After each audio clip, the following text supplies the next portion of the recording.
Խոսքի և մտքի ուժը։ Իր «Սիրիր քո հիվանդությունը» «Возлюби болезнь свою» և «Մտադրության ուժը» «Սիլը նամիրենիա» գրքերում Վալերի Սինելնիկովը մանրամասն նկարագրում է այն մեխանիզմը, որով մարդը ստեղծում է իր աշխարհը։ Եվ ինչպես գիտեք, մեզ շրջապատող աշխարհի ստեղծման և վերափոխման հիմնական գործիքը մեր մտքերն են։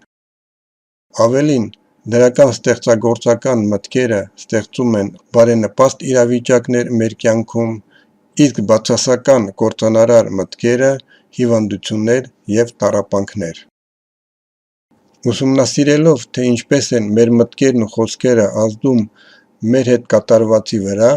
կարելի է իսկապես հասկանալ նրանց ուժը։ Կախվածությունը պարզապես անուղղակի է։ Պարզվում է, որ այն, ինչ տեղի է ունենում մեզ հետ, լիովին համապատասխանում է այն մտքերին և պատկերներին, որոնք մենք ունենք, ու այն բառերին, որոնցով դրանք արտահայտում ենք։ Մեր լեզուն որոշում է մեր իրականությունը, կառուցում է այն, միայն դրանից հետո նկարագրում։ Նկարագրում է մի բան, որը ստեղծվել է մեր կողմից մի պահ առաջ։ Մեր խոսքերը ոչ միայն նկարագրում են մեզ շրջապատող աշխարհը, այլև առաջին հերթին գրում են այն։ Այլ կերպ ասած, լեզվի միջոցով մենք ստեղծում ենք այն իրականությունը, որում ապրում ենք։ Իրականությունը չէ, որ կառուցում է մեր լեզուն, այլ ընդհակառակը, լեզուն է որոշում իրականությունը։ Ամեն ինչ կախված է նրանից, թե գիտակցության որ մոդելի մեջ ենք մենք՝ զոհ, թե տեր։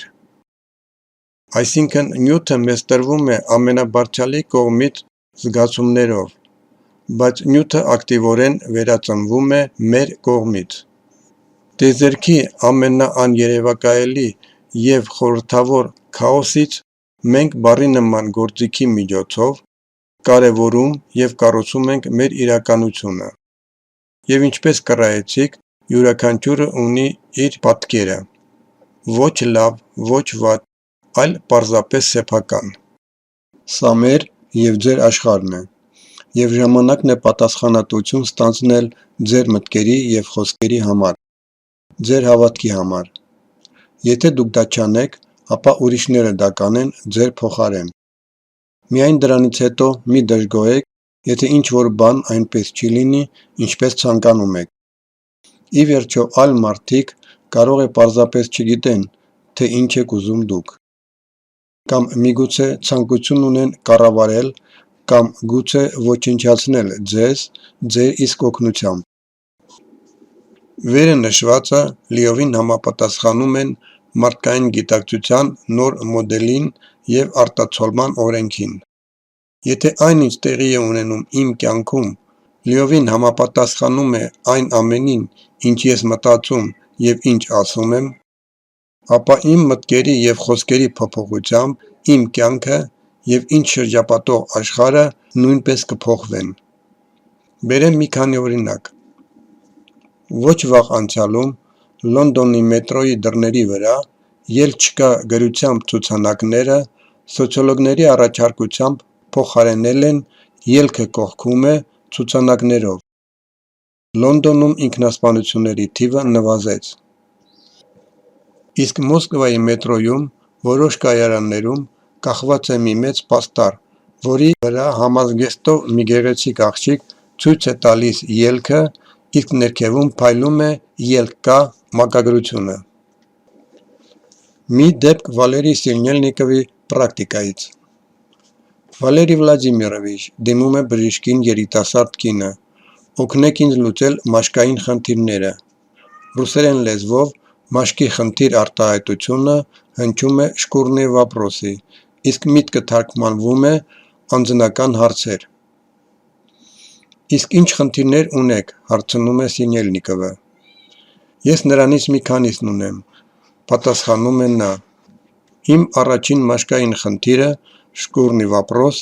մաշկի վրա առկա բազմաթիվ խալերի, մանր գորտնուկների և պապիլոմաների առկայությունն է։ Ես չեմ ուզում ծերության ժամանակ գործի նման լինել։ Երկրորդ մաշկային խնդիրը շկուրնի վապրոս։ Այսպես կինը նկարագրում է իր մյուս խնդիրները, իսկ բժիշկը ուշադիր լսում է։ Կարճ ժամանակում նա ավելի քան 10 անգամ արտասանեց մաշկային խնդիր, շկուրնի վապրոս և մաշկի հետաքրություն, շկուրնի ինտերես արտահայտությունը։ Երբ հաճախորդը ավարտեց խոսքը, Սիմնելնիկովը նրան մատնանշեց այն փաստը, որ նա հաճախ է կրկնում մաշկային խնդիրներ, շկուրնի վապրոսի բառերը։ Բժիշկ, զարմացավ հաճախորդը, ես դրան ուշադրություն չէի դարձնում։ Փաստը այն է, որ ես շատ հաճախ եմ արտասանում այդ արտահայտությունը, բայց երբեք չեմ մտածել դրա իմաստի մասին։ Հիմա կարծում եմ դուք հասկանում եք, թե որքան կարևոր է սովորել ճիշտ օգտագործել բառերը և մտքերը։ Բայց ինչպես լիովին տիրապետել այդ գործիքին։ Ինչպես անել, որ ոչ թե մտքերն ու հույզերը կառավարեն մեզ, այլ մենք տիրենք նրանց և ամբողջ ուժով օգտագործենք աշխարհը վերափոխելու համար։ Հազարավոր տարիներ մեզ փորձում է ներշնչել այն միտքը, որ մենք Աստծո ծառաներն ենք, որ մեր կյանքում ամեն ինչ կախված է բարձրագույն ուժերից, և հետևաբար մենք դժվար թե որևէ բան կարողանանք փոխել։ Միակ բանը, որ մեզանից պահանջվում է, խոնարհ ոչխար լինել ու դատաստանի օրվան սպասելն է։ Կարծում եմ, որ դուք կհամաձայնեք, որ մարդը մտածող էակ է և իր բնույթով եզակի,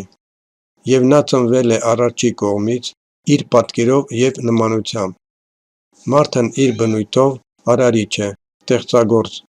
ստեղծող է, Աստված է։ Այսպիսով տիեզերքում չկա ավելի բարձր ու ուժեղ ուժ, քան մարդն է, քանի որ մարդու մեջ թաքնված են տիեզերքի բոլոր էներգիաները։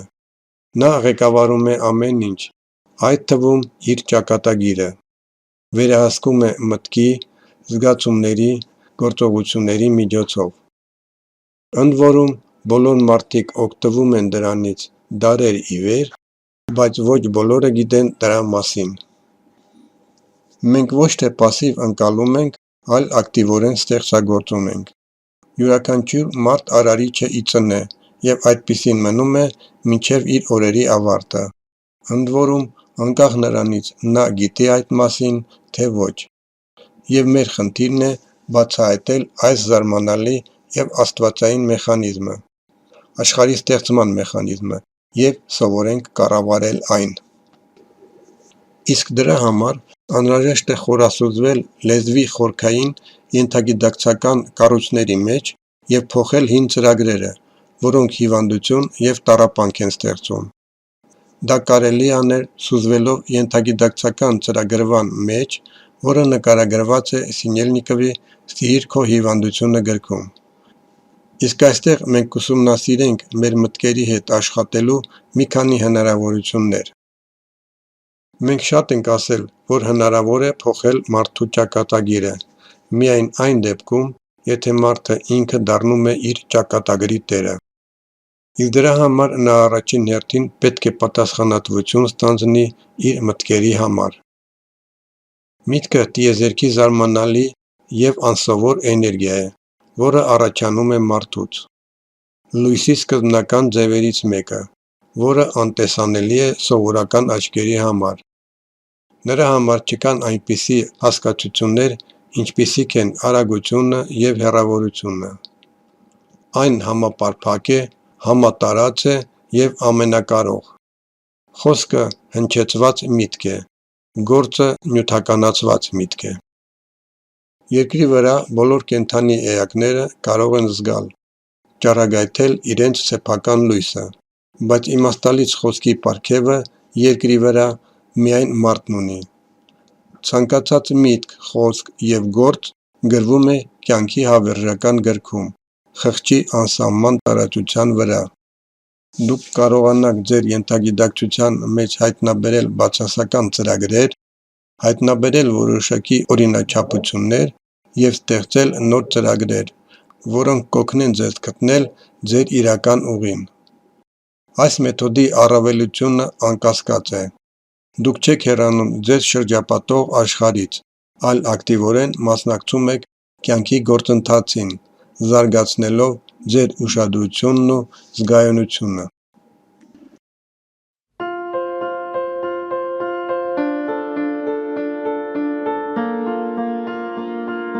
Բառի մոգությունը։ Յուրաքանչյուր մարդ ապրում է իր աշխարհում և ինքն է ստեղծում իր ուրույն աշխարհը։ Եկեք հիշենք, թե ինչպես է դա տեղի ունենում։ Մեր ենթագիտակցական միտքը տեղեկատվություն է փոխանցում յուրօրինակ ֆիլտրային ծրագրերի միջոցով՝ նեյրոֆիզիոլոգիական, սոցիալական և անձնական։ Հոսքի մի մասը կորչում է, ինչ-որ բան աղաղվում է, իսկ որոշ տեղեկատվություններ ամփոփվում են։ Մեր գիտակցությունն ստանում է միայն մի փոքր հոսք ընդհանուր հոսքից։ Արդյունքում մեծ տարբերություն կա այն ամենի միջև, ինչ իրականում տեղի է ունենում աշխարհում, և այն, ինչ իրենից ներկայացնում է մեր ստեղծած աշխարհը։ Բառերի, պատկերների, սենսացիաների, հնչյունների, հոտերի և համերի միջոցով մենք կառուցում ենք իրականության մեր մոդելը։ Եթե մենք փոխում ենք այս մոդելից ինչ-որ տարր, ապա մենք արդեն այլ կերպ ենք զգում, նայում։ Փոխվում է նաև ամբողջ աշխարհը։ Մարդու ցանկացած վիճակ նրա աշխարհի մոդելի հետևանքն է։ Իրականությունն անցնում է հետևյալ ֆիլտրային ծրագրերի միջով։ Առաջին ֆիլտր՝ նեյրոֆիզիոլոգիական ապարատ, տեսողություն, լսողություն, հպման, հոտի և համի օրգաններ։ Երկրորդ ֆիլտր՝ սոցիալական սովորույթներ, ընտանիք, ազգություն, հավատ, ավանդույթներ, լեզու։ Երրորդ ֆիլտր՝ անհատական սովորույթներ, մտքեր, պատկերներ, զգացմունքներ, հույզեր։ Այս ֆիլտրերի արդյունքում մենք ստանում ենք փոփոխված իրականություն։ Բայց ճիշտ է նաև հակառակ գործընթացը։ Աշխարհի մեր մոդելից ելնելով, մենք ստեղծում ենք ընդհանուր հավաքական իրականություն։ Մեզանից յուրաքանչյուրը և հասարակությունը որպես ամբողջություն ազդում են տիեզերքի վրա։ Իրականություն։ Առաջին ֆիլտր՝ նեյրոֆիզիոլոգիական ապարատ, տեսողության, լսողության, հպման, հոտի և համի օրգաններ։ Երկրորդ ֆիլտր՝ սոցիալական դեղատոմսեր,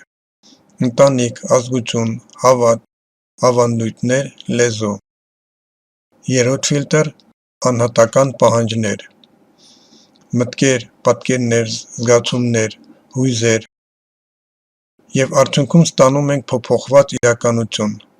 աշխարհի մեր մոդելը։ Տեսեք, թե ինչ է ստացվում։ Դրանից ելնելով, բոլորովին այլ իմաստով են լցվում այնպիսի հասկացություններ, ինչպիսիք են ընտանիքը, ազգը, հավատը։ Նրանք դադարում են վերացական լինել։ Դա այն է, ինչը կառուցում է մեր կյանքը որոշակի ձևով։ Իսկ ընկալման օրգանները, աչքերը, ականջները, քիթը, լեզուն և մաշկը դառնում են շրջապատող աշխարհի ստեղծման գործիքներ։ Ուրեմն բոլորովին այլ կերպ պետք է վերաբերվել լեզվին, բառերին։ Լեզվի և լեզվական կառույցների օգնությամբ մենք ստեղծում ենք մեր աշխարհը։ Յուրաքանչյուր մարդ ունի մի կախարդական փայտիկ, որը կոչվում է բառ, և բոլոր մարդիկ օգտվում են դրանից։ Ոմանք նրա օգնությամբ փոխում են իրենց կյանքը և օգնում ուրիշներին։ Մյուսները հիվանդություններ են ստեղծում իրենց և ուրիշների համար, առաջացնում չար աշկ և նավզ։ Ճիշտ բառը պետք է հնչի ճիշտ ժամանակին, ճիշտ տեղում և որոշակի հաջորդականությամբ։ Բայց դա այնքան էլ հեշտ չէ, և միշտ չէ, որ մարդը կարող է դա անել։ Այստեղ ձեզ հարկավոր է մտքերի մաքրություն և զգացումների պարզություն։ Կարևորը այն է, թե ինչ է թաքնված մեր յուրաքանչյուր բառի ետևում։ Պատկերներն ու զգացումները կարևոր են։ Յուրաքանչյուր մարդու մեջ թաքնված են տիեզերքի բոլոր էներգիաները։ Նրա մեջ կան ստեղծարար, կործանարար և հասարակշռող ուժեր։ Այս նույն ուժերը կան բնության մեջ։ Մարդը կործանարար ուժերը անվանեց մութ կողմ, իսկ ստեղծարարը լուսավոր, հավասարակշռող ուժերը ներդաշնակ։ Այս բոլոր էներգիաները անհրաժեշտ են կյանքի համար։ Յուրաքանչյուրը կարևոր է յուրովի։ Չկան վատ կամ լավ էներգիաներ։ Մարդը ի ծնե վերահսկում է տիեզերքի բոլոր ուժերը։ Ի վերջո նա ծնվել է Աստծո պատկերով ու նմանությամբ։ Հետևաբար կարևոր է, երբ մենք շփվում ենք մարդու հետ, դիմելով նրա եսի, լուսավոր և ներդաշնակ կողմին։ Վատը կարելի է պարզապես անտեսել։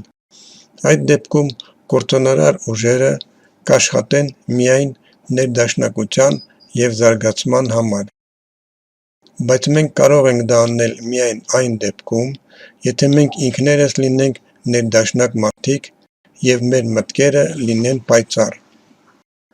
Գլխավորը չստել, պետք է ազնիվ լինել և առաջին հերթին ինքներդ ձեր հետ։ Պատասխանատու եղեք ձեր յուրաքանչյուր խոսքի համար։ Յուրաքանչյուր մարդ հրաշագործ է։ Նրա մտքերի մաքրությունից է կախված նա բարի է, թե չար, երջանկություն է բերում, թե վիշտ։ Երկու դեպքերում էլ մեխանիզմը նույնն է։ Մենք կսովորենք ինչպես օգտագործել այս կախարդական փայտիկը։ Կտիրապետենք լեզվի մոգությանը։ Իսկ մոգության էությունը խոսելու և մտածելու, խորհրդանիշներ և պատկերներ ստեղծելու, դրանք կառավարելու ունակությունն է։ Այս պահից դուք կսկսեք ուշադիր լինել ձեր և այլ մարդկանց խոսքին։ Կսկսեք հասկանալ, թե ինչպես եք խնդիրներ ստեղծել ձեր և ուրիշների համար։ Աստիճանաբար դուք կդառնաք ձեր խոսքի և ընդհանրապես կյանքի տերը։